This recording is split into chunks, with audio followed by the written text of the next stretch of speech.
foreign transaction fee o yung forex fee.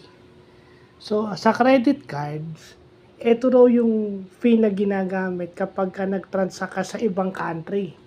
Pag ginamit mo yung credit card mo sa ibang country, halimbawa, may charge yun na 0 to 3.5%. At syempre, kino-convert yun sa Philippine peso. Depende rin sa exchange rate kung saan ka naroon. Halimbawa, kung nasa US ka.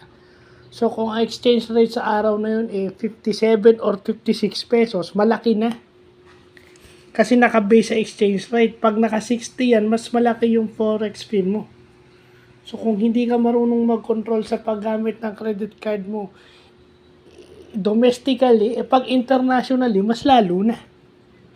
Mas mababaya, mas lalaki ang bill mo. Kaya maraming nababaw ng utang sa credit card. Kasi yung iba, pero yung iba marunong, pero yung hindi marunong at waldas, ganyan ang nangyayari.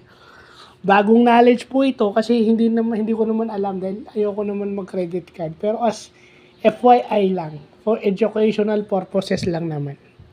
So 0 to 3.5%, although may mga credit card na hindi nagbibigay nitong forex fee. So 0 to 3.5%, medyo malaki na siya. So yun lang po.